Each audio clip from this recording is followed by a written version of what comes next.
Et avec nous pour commenter cette polémique, le vice-président du Sénat, Armand de Decker. Bonjour, merci d'être venu sur notre plateau. Vous suivez ce dossier tuerie du Brabant depuis le début, depuis 30 ans. Et vous avez répondu à une interview de Paris Match. Elle sera publiée demain. Quand on parle de cette polémique entre Daniel Zucker et Christian de Valkener, qui des deux vous énerve le plus ?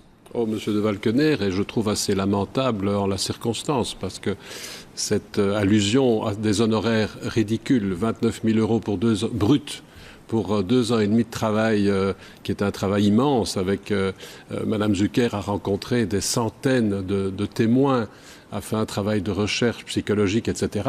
C'est d'un très très bas niveau, la réaction de Monsieur de Valkener.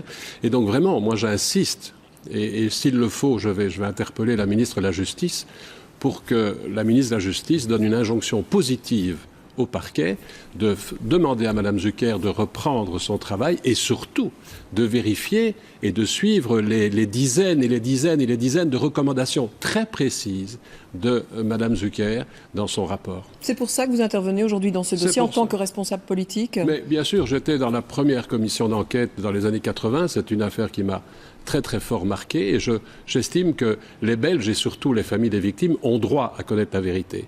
Et quand il reste 3 ans en plus. Il reste 3 ans, donc il faut y aller maintenant.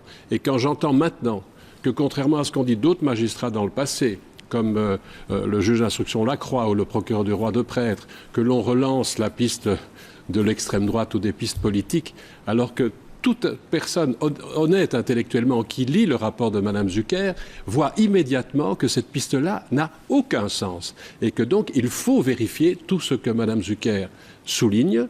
Et à ce moment-là, je pense qu'on peut, dans les 3 ans, connaître la vérité, ce qui me paraît la moindre des choses. Notre pays a fort souffert de ne pas connaître les responsables de cette tuerie scandaleuse, tout comme la Belgique a beaucoup souffert de ne pas connaître l'auteur ou les responsables et les commanditaires de l'assassinat d'André Cols. La Belgique doit savoir. Ce dossier, ces dysfonctionnements, les moyens loués parfois, vous dites dans l'article de Paris Match que c'est un petit peu à l'image finalement de la justice belge.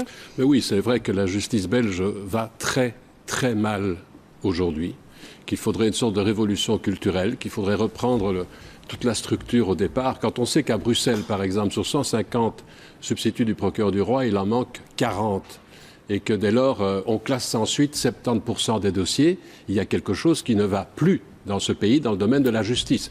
Donc il ne s'agit pas de faire des petites choses. Je vois qu'on parle des prisons. C'est un tout gros chantier. Il faut faire beaucoup de choses et restructurer et repenser la justice au départ. Vous me répondez par oui ou par non. Christian de Valkener n'est plus procureur du roi de Charleroi. Il l'a dit, il avait lu le rapport de Mme Zucker. Mais aujourd'hui, vous attendez qu'il fasse des excuses à Mme Zucker ? Écoutez, M. de Valkener a dit qu'il n'avait pas lu le rapport de Mme Zucker lors de la conférence de presse. Dans notre reportage, on l'entend dire, je l'ai lu. Oui, mais ça c'était après. Là, c'est une interview de M. de Valkener postérieure. Est-ce qu'il doit présenter des excuses selon vous, à votre avis ? Ah non. Il a été trop loin. En termes d'honnêteté intellectuelle, je crois qu'il est indispensable qu'il présente ses excuses. Merci Armand de Decker d'être venu parler de ce dossier. Je rappelle donc que votre interview paraîtra dans le Paris Match demain aussi.